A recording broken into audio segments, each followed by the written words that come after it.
O Senhor esteja convosco. Ele está no meio de nós. Proclamação do Evangelho de Jesus Cristo segundo Lucas. Glória a vós, Senhor.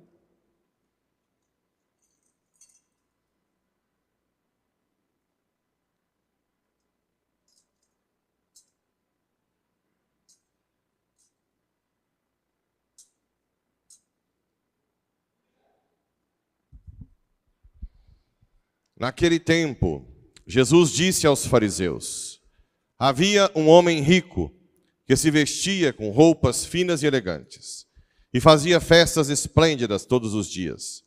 Um pobre chamado Lázaro, cheio de feridas, estava no chão à porta do rico. Ele queria matar a fome com as sobras que caíam da mesa do rico. E além disso, vinham os cachorros lamber suas feridas. Quando o pobre morreu, os anjos levaram-no para junto de Abraão. Morreu também o rico e foi enterrado. Na região dos mortos, no meio dos tormentos, o rico levantou os olhos e viu de longe Abraão com Lázaro ao seu lado. Então gritou: Pai Abraão, tem piedade de mim. Manda Lázaro molhar a ponta do dedo para me refrescar a língua, porque sofro muito nestas chamas. Mas Abraão respondeu: Filho, lembra-te de que tu recebeste teus bens durante a vida, e Lázaro, por sua vez, os males. Agora, porém, ele encontra aqui consolo, e tu és atormentado. E além disso, há um grande abismo entre nós. Por mais que alguém desejasse, não poderia passar daqui para junto de vós, e nem os daí poderiam atravessar até nós. O rico insistiu: Pai, eu te suplico, manda Lázaro à casa do meu pai, porque eu tenho 5 irmãos. Manda preveni-los, para que não venham também eles para este lugar de tormento. Mas Abraão respondeu: Eles têm Moisés e os profetas que os escutem. O rico insistiu: Não, pai Abraão, mas se um dos mortos for até eles, certamente vão se converter. Mas Abraão lhe disse: Se não escutam a Moisés nem aos profetas, eles não acreditarão, mesmo que alguém ressuscite dos mortos. Palavra da salvação. Glória a vós, Senhor.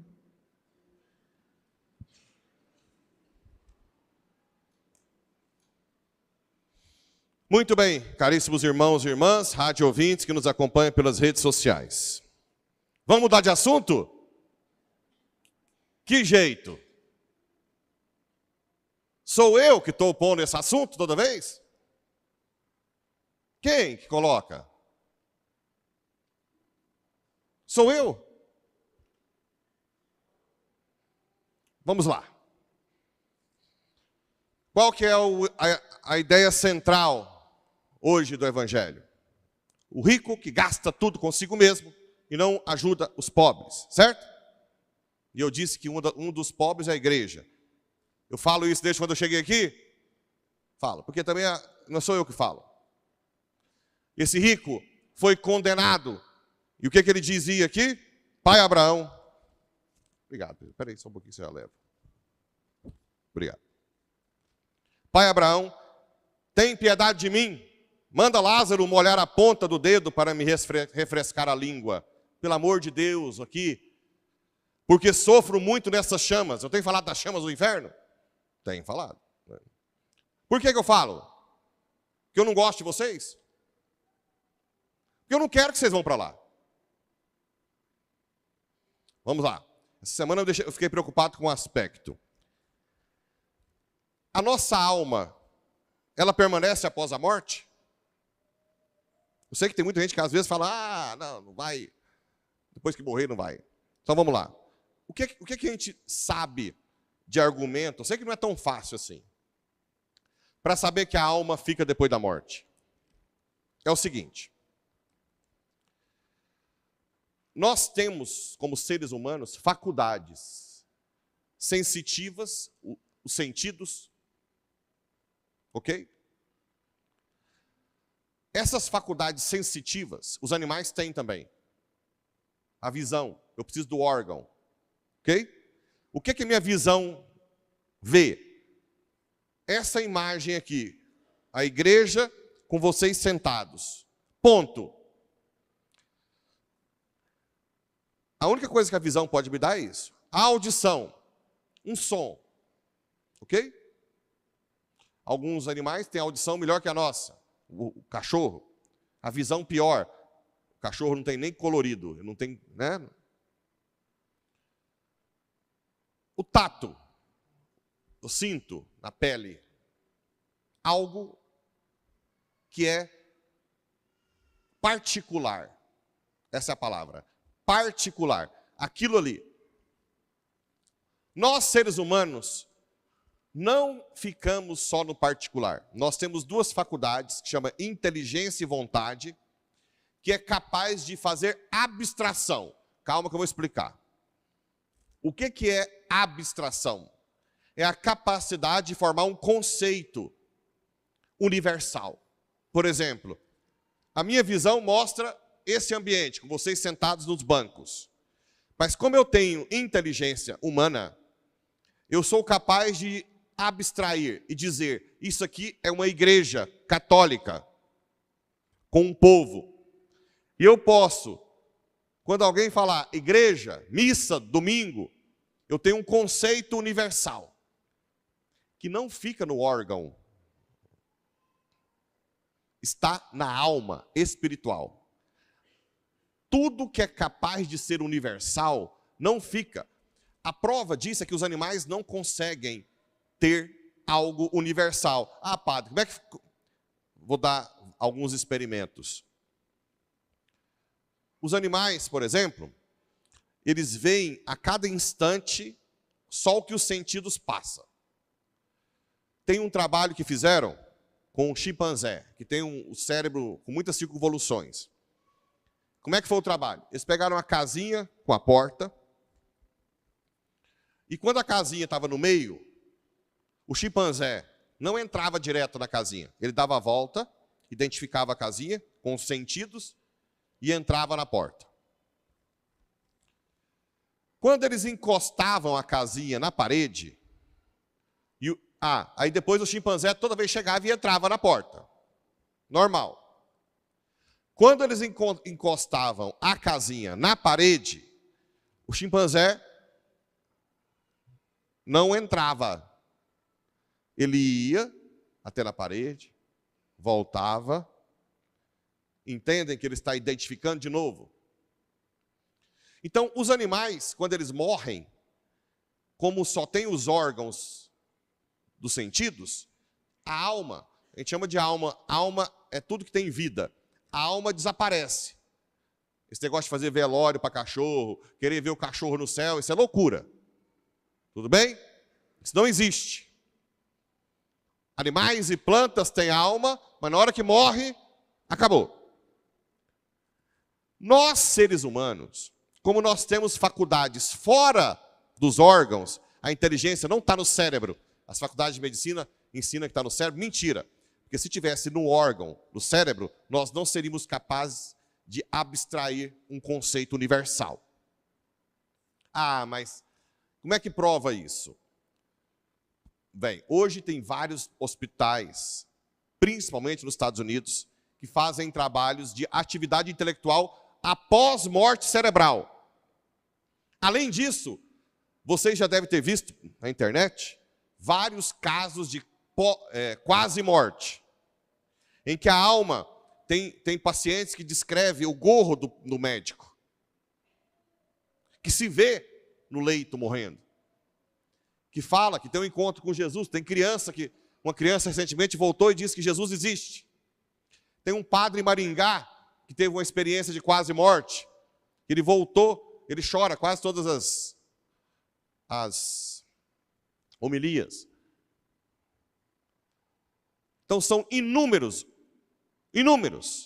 as provas de que existe vida pós a morte do corpo, a alma. Minha mãe mesmo, meu tio que morreu, que era um tio que era inimigo do irmão, era adúltero, aceitou confessar, eu levei o irmão para reconciliar.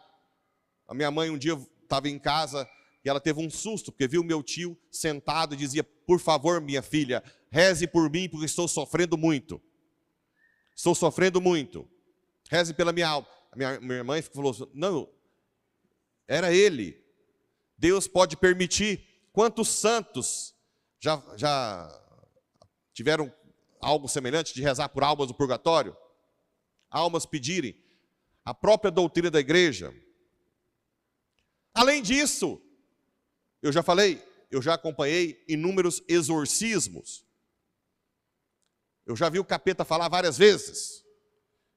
Várias vezes. Detalhe, eu sou médico e estou fazendo pós em psiquiatria hoje. Então falar que é doidura, não é. E eu tenho autoridade muito mais que vocês para falar que não é. É o capeta. Indícios fortíssimos. Fortíssimos. Vários e vários e vários exorcismos eu participei. Tanto em Portugal, como aqui também. Alguns, na época que o bispo liberou para eu acompanhar os exorcismos. Então, as evidências do pós-morte, elas são quase que palpáveis. Agora, e a questão do juízo particular? E do juízo final? Quem diz que tem juízo? A igreja. Ah, mas a igreja, ela é uma instituição que mente. Eu não confio na igreja. Então vamos lá. É outra coisa que eu quero que vocês entendam. A Igreja Católica não é uma instituiçãozinha que nasceu ontem. O começo da Igreja Católica foram com os apóstolos e em seguida vários cristãos mortos pela causa de Jesus Cristo. A igreja começou com perseguição ferrenha. Vários imperadores romanos, desde Nero, que botou fogo em Roma e acusou os cristãos, e na época colocava cristãos amarrados em postes e queimava para acender a cidade. Nero que matou São Paulo e São Pedro. São Paulo fora dos muros, São Paulo decapitado, porque ele era cidadão romano, e São Pedro crucificado, que pediu para ser crucificado de cabeça para baixo. Além dele, Diocleciano, Domiciano, perseguiam, matavam cristãos e cristãos. E detalhe, quanto mais morria, mais vinham cristãos. Tertuliano dizia, sangues de mártires, sementes de novos cristãos. Quanto mais mata, mais cresce. Depois, com Constantino, que virou a religião oficial, cresceu tudo, só que sempre foi perseguida por pessoas tranqueiras dentro da igreja. Desde sempre o poder pode corromper, né? Depois os bárbaros invadiram a Europa e destruíram tudo, queimavam os mosteiros. A igreja, com toda a sua sabedoria, amor de mãe, pegou grande parte dos pergaminhos, dos códex, dos papiros, de toda a riqueza que nós tínhamos, a Bíblia, e levou para os mosteiros na Irlanda, na parte mais ocidental da Irlanda. Eu tive a oportunidade de conhecer as ruínas desse mosteiro, onde os bárbaros não chegavam. Por isso que tem Bíblia hoje, porque a igreja protegeu. E depois nossos irmãozinhos protestantes falam que a gente não segue a Bíblia. Para ele falar isso, nós tivemos que lutar muito para chegar a Bíblia na mão deles. Né? Muito. Inclusive escolher os livros da Bíblia. Depois dos bárbaros, a reforma tiveram várias invasões muçulmanas que a igreja lutou com seus reis. As cruzadas eram para parar um pouco essas invasões contra a fé católica, a fé cristã. Depois a reforma protestante. Lutero, não foi só questãozinha de 95 teses. Lutero, depois que ele ficou feridinho, ele se ligou ao governo da Alemanha e depois os outros, Calvino, Zwinglio, na Suíça. O que eles faziam? Eles instigaram a reforma protestante e se juntaram aos reis, que traíram a igreja, e falaram para os reis assim, olha, na reforma protestante, os bens da igreja são do Estado. Aí os benditos, para não falar malditos, né?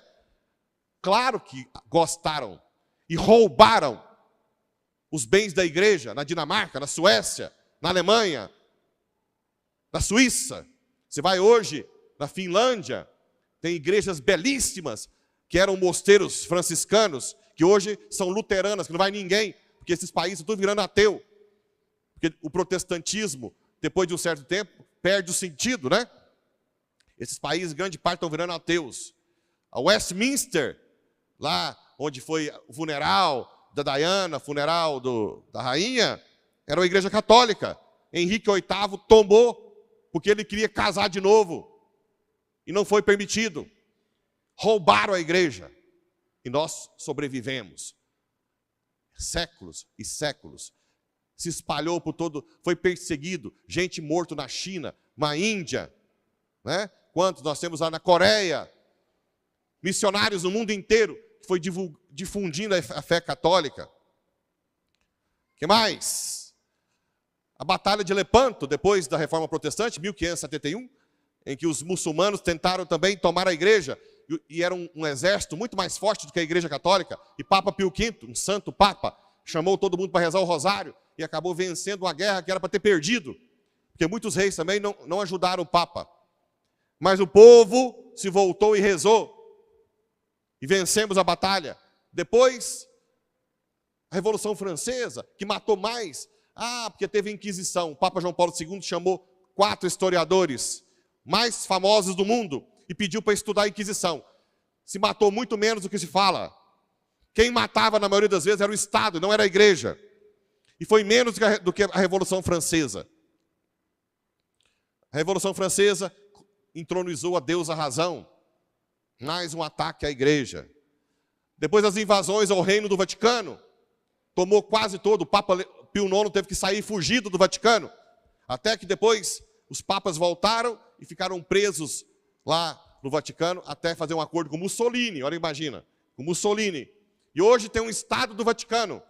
Imagina que milagre, no século 21, no ano 2025, uma igreja tem um Estado de 0,44 km², em que o Papa é um chefe de Estado. Vocês acham isso normal? Isso não é um milagre? Em pleno século 21, em que ninguém dá nem aí para regir religião, aqui no país, no Brasil, ainda tem muita gente católica. E os outros países do mundo que não estão nem aí para religião? Por que quando o Papa fala alguma coisa, todas as redes de televisão do mundo inteiro transmitem? Qual o chefe de religião que tem isso? Por que quando o Papa vai num país que nem católico é, até o povo que não é católico segue ele, vira uma multidão de gente? Vocês não acham que tem um sinal de que essa igreja é um milagre, que nós temos que confiar nela? É claro que hoje, com tanta gente que falta, né, na política brasileira, hoje foi entrando cada vez mais protestantes no parlamento e outros que não estão nem aí, e tem aprovado leis e leis. Hoje uma igrejinha que nasce na esquina tem os mesmos direitos do que a igreja católica. Isso é um absurdo. Absurdo. Mas comparar essa igreja, que você pode ir para o Japão, tem a igreja, para a Índia, para a África, é essa igreja que é um milagre que diz que tem julgamento sim. Nós vamos ser julgados sim. E a primeira coisa, em Mateus 25, é julgado pelo apego ao dinheiro sim. E é por isso que todas as leituras dos últimos domingos têm sido sobre isso.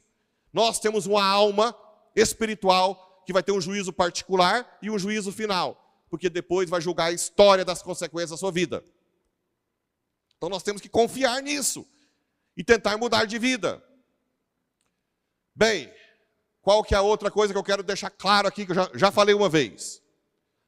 Hoje, como tem pouca gente acostumada com padre que fala a verdade, igual eu, incomoda. Aí começa as conversinhas. Primeiro, o dinheiro vai para o Vaticano é riquíssimo. O Vaticano recebe alguma coisa das paróquias, sabe o quê? Que vem daqui? O óbolo de São Pedro, de São Paulo, que é dia 29 de junho, né? Ou no domingo seguinte. É a oferta que vocês dão, que vão para o Vaticano, que vai para o Vaticano. Depois tem uma oferta que vai para a Terra Santa, não sei quando que é, não lembro, acho que da Semana Santa, Sexta-feira Santa, né? Sexta-feira Santa. Tem a oferta da campanha da fraternidade, tem mais uma? Acho 3 ou 4 ofertas que a gente manda. Oferta, essa da oferta. Não vai mais nada para o Vaticano, nada, 0. De dízimo não vai nem R$1 para o Vaticano. É tudo balela. Tudo conversa de quem não sabe nem a hora que está com fome. E fala da igreja. Número 2. Não, vai tudo para o bispo. Não, na verdade vai 13% de tudo que entra para a cúria. Também não é para o bispo. O bispo tem uma côngora como a minha. Um pouco maior, claro, ele é bispo, né? Então, não sei, uma meia côngora a mais que eu. Não é nem tanta coisa assim.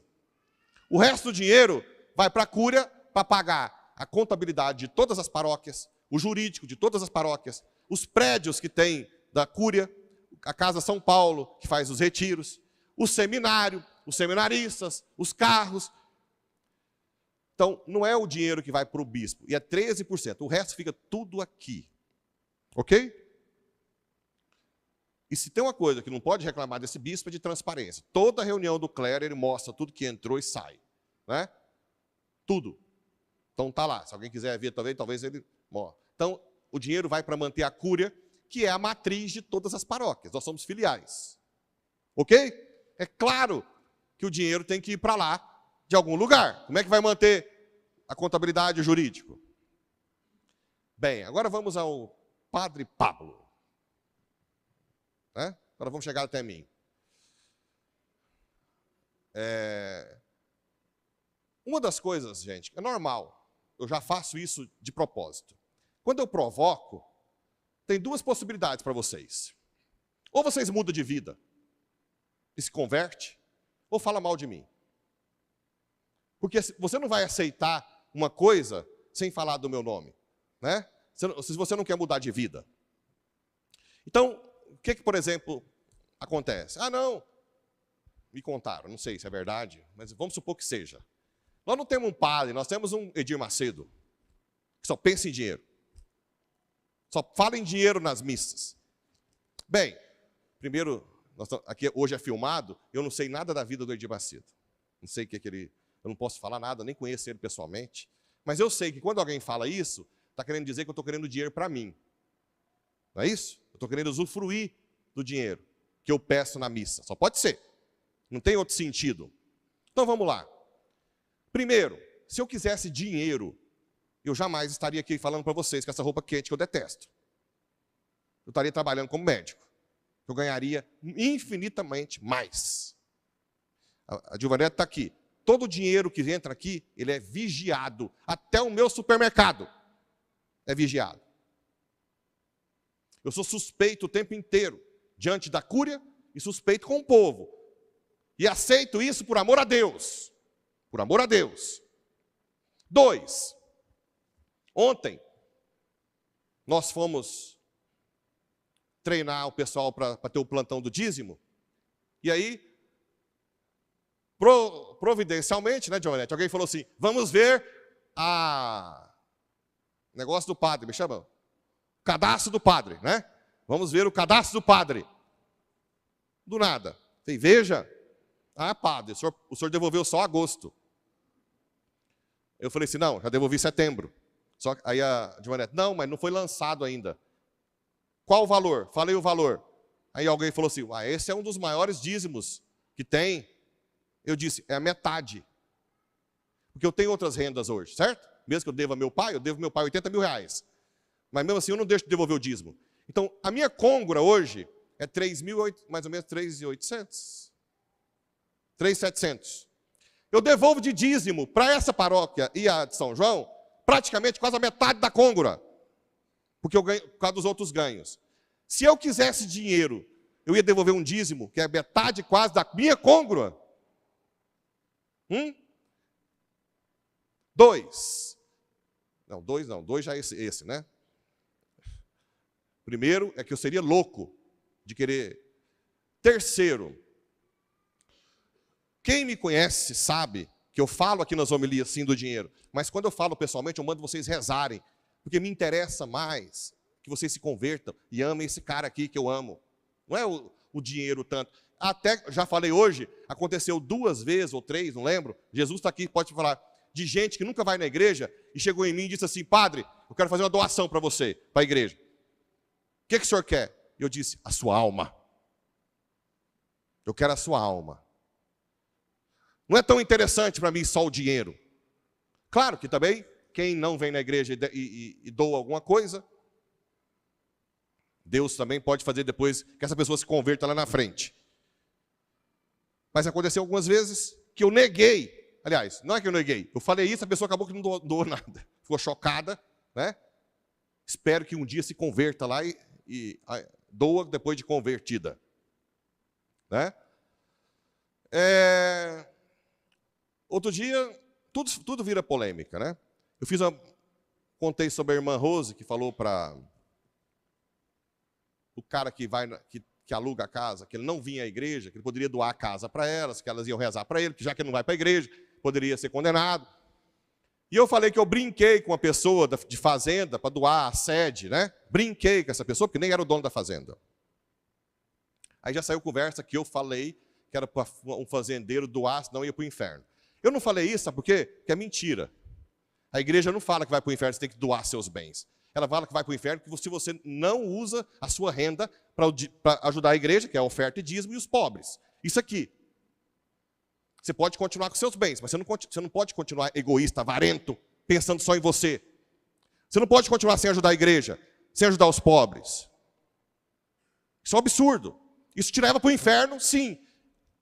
Nunca sei quem vai para o inferno. Só Deus sabe. Mas eu posso dizer que você tem grande indício de ir para o inferno, sim. Se você não ajuda a igreja com oferta e dízimo, que é um dos mandamentos da igreja, e se você não ajuda os pobres, como esse Lázaro. Isso aqui que está dizendo não é um teatro. Pode ser condenado sim, mas você não é obrigado a doar seus bens para ir para o inferno. Então eu nunca diria uma estupidez dessa. Eu só falo o que a igreja manda. Às vezes eu brinco até com meu pai. Meu pai deve estar me assistindo. Uma vez ele falou assim, eu estou juntando gado para ter... como é que ele falou? Para ter bens para vocês. Eu falei, vende isso aí. Ajuda os pobres e vai viver a vida. Para que deixar herança? Isso eu falo. Para o meu pai também foi brincadeira, porque eu sei que meu pai não teve terra de herança. Meu pai trabalhou no suor. Então eu sei que ele jamais faria isso. Mas eu faço isso para instigar a gente. Meu pai não é obrigado a doar para ir para o céu. Eu só falei isso brincando uma vez, nunca mais toquei no assunto. Eu só falo para ele devolver o dízimo, eu falo para ele ajudar os pobres. E ele fez uma casa recentemente para uma funcionária lá, um barracão. Falei, parabéns, faz. Isso eu faço. Agora, o que eu quero, gente, pelo amor de Deus, o que eu quero é que vocês vão para o céu. O que eu quero é que vocês não cheguem nesse ponto. Deixa eu falar para os meus irmãos para não vir para cá. Só isso. E não tem sentido nenhum eu querer o dinheiro de vocês. Agora, que no final das contas, ou você ama a Deus ou ama o dinheiro, isso é verdade. Quem não ama a Deus é apegado. Pode ser pobre ou rico. É apegado. Não devolve o dízimo direito. Muitos de um salário mínimo devolvem o dízimo de 10%. A maioria de muitos ricos não devolve nem 0,5%. Isso é um absurdo. Isso tem indícios de ir para o inferno, sim. Agora, eu estou falando em nome da igreja. Agora, se quiser continuar me caluniando, falar de mim, não tem problema. Se quiser ficar com raiva de mim, desde que não falte a missa, pode sentar lá no fundo, virar para o lado. Eu vou rezar por você do mesmo jeito, porque eu quero que você vá para o céu. Se você quiser converter daqui 5 anos, daqui 10 anos, quando trocar de padre, você vem, beija o padre que trocou. Para mim, não interessa tanto se você gosta de mim ou não. Agora, o meu amor por vocês impera que eu queira vocês no céu. Só isso. E eu vou lutar para isso até a morte. Podem caluniar, pode mentir, pode fazer o que quiser. Mas eu vou lutar para que vocês vão para o céu. Certo? Isso eu quero que vocês anotem. O que eu quero é a salvação de vocês. O que eu quero é que não aconteça no juízo final isso aqui, ó. Pai, piedade de mim. Manda Lázaro molhar a ponta do dedo para me refrescar a língua, porque sofro nessas chamas. O rico insistiu, pai, eu te suplico, manda Lázaro à casa do meu pai, porque eu tenho 5 irmãos, manda preveni-los, para que não venham também eles para este lugar de tormento, como deve ter muito ali no cemitério de Paraúna, com a mesma intenção, né? E o rico insistiu, não pai, mas se um dos mortos for até eles, certamente vão se converter. Mas Abraão lhe disse, se eles não ouvem os profetas, Moisés, se não ouve o padre Pablo, mesmo que alguém ressuscite dos mortos, não se converterão. Bem, Que Deus abençoe vocês. Podem falar de mim, não importa. Eu tenho minha vida muito resolvida. Eu estou aqui para salvar almas. Agora, se você for apegado, não é dizimista, não ajuda os pobres, cuidado. Na hora do julgamento, se tem uma pessoa que você não pode falar, você não me disse nada, sou eu. Porque eu estou te dizendo, na sua cara, que você pode ir para o inferno.